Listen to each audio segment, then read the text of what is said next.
노상원 전 정보사령관의 수첩에서 A급 체포 수거 대상으로 이재명, 문재인, 유시민, 이준석 등 500여 명이 있었다는 MBC 보도와 관련해 당사자들의 입장 표명이 이어지고 있습니다.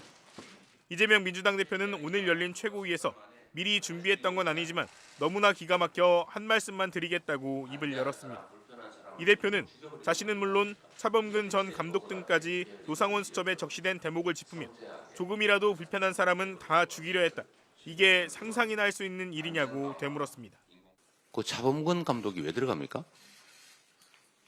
그 이상하게 이재명 영장 기각한 판사 이름이 없다 싶었더니 역시 꼼꼼하게 들어있었습니다. 무슨 연예인, 도대체 상상할 수도 없는 뭐 신부, 종교인, 목사님 다 잡아 죽이려고 했던 거 아닙니까? 이 대표는 더 기가 막힌 건 교과서에서나 보던 삼선 개헌을 시도하고 후계자를 세우려고 했다는 점이라며 독재 왕국을 만들려 한 것이라고 비판했습니다. 또 여권을 겨냥해 왕위를 계승하는 나라를 비난할 게 뭐가 있냐면서 이같이 꼬집었습니다. 그 후계자 누구겠습니까? 저는 퍼뜩 떠오르는 사람이 있는데 차마 제 입으로 말씀을 못 드리겠습니다. 국민 여러분도 떠오르는 사람이 있지 않습니까? 이준석 개혁신당 의원도 자신의 페이스북에 노상원 수첩 관련 기사를 인용한 뒤 안녕하세요, 수거 대상 이준석입니다라고 비꼬듯 말문을 열었습니다. 이 의원은 윤 대통령한테 항상 지적할 것은 지적하고 바른 소리 했다는 이유로 이런 블랙리스트에까지 올라가야 했다는 것이 윤석열 정부의 본질이라며 개탄스럽고 당혹스럽다고 비판했습니다. 역시 수거 대상으로 지목된 천주교 정의구현 사제단의 한 신부도 앞선 인터뷰에서 끔찍한 마음도 들었지만 순교할 기회를 줘서 감사하다는 반응을 보인 적이 있습니다. 노상원 전 정보사령관은 수거, 즉 체포 대상을 A부터 D까지 알파벳 등급으로 분류했습니다.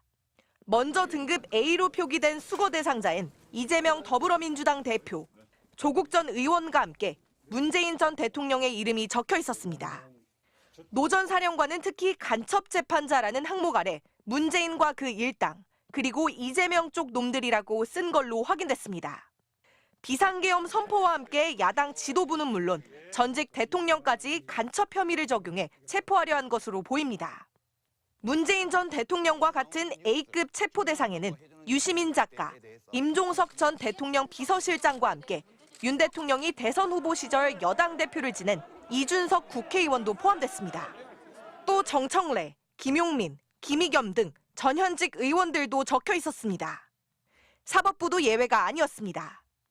좌파 판사 전원이라는 글자와 함께 유창훈이라는 이름이 발견됐는데 2023년 9월 이재명 대표의 구속영장을 기각한 서울중앙지법 영장전담 부장판사를 지목한 것으로 보입니다. 노 전 사령관은 이들 A급 체포 대상자를 그룹별로 묶지 말고 섞어서 수집소로 보낸다며 포승줄을 활용하라고 적었습니다. 전교조, 민변, 민주노총은 물론이고 천주교 정의구현 사제단과 윤석열 정권 퇴진운동본부의 이름을 올린 불교 기독교 인사들도 수거 대상으로 명시했습니다.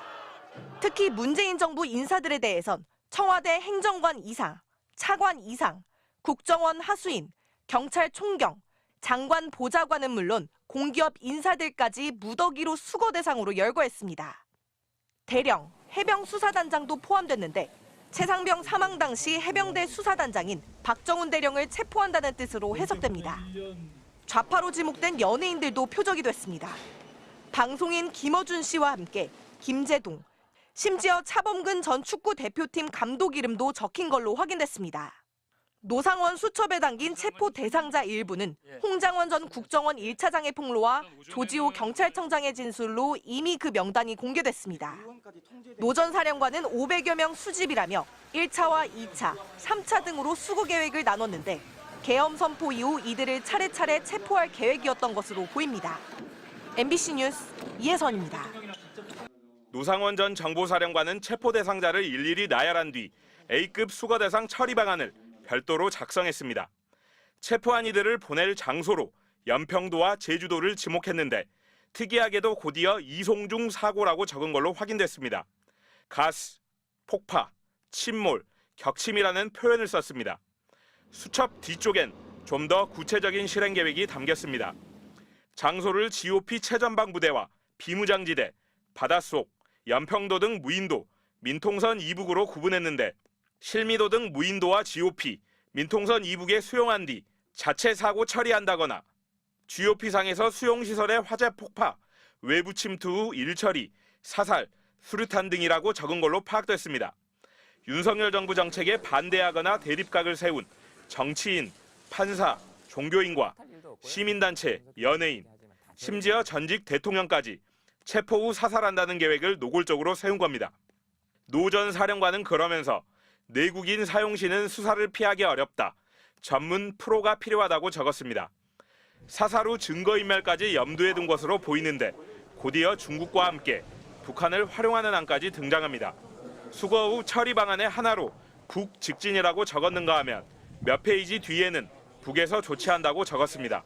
특히 북한과의 접촉 방법으로 비공식 방법이라고 적고 무엇을 내어줄 것이고 접촉 시 보안 대책은 어떻게 할지 논의한 듯한 문구도 수첩에서 발견됐습니다.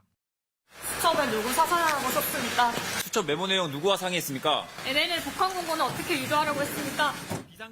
NLL 북방한계선 인근에서 북한의 공격을 유도하거나 아예 북한에서 납포하기 직전 격침시키는 방안도 여기에 포함됐습니다. 종북 반국가 세력 척결을 비상계엄의 명분으로 삼았던 이들이 뒤로는 자신을 반대한다는 이유로 대한민국 국민을 살해할 계획을 세우고 심지어 북한을 끌어들여 감추려 했다고 노상원 전 사령관의 수첩은 말하고 있습니다. MBC 뉴스 이재욱입니다.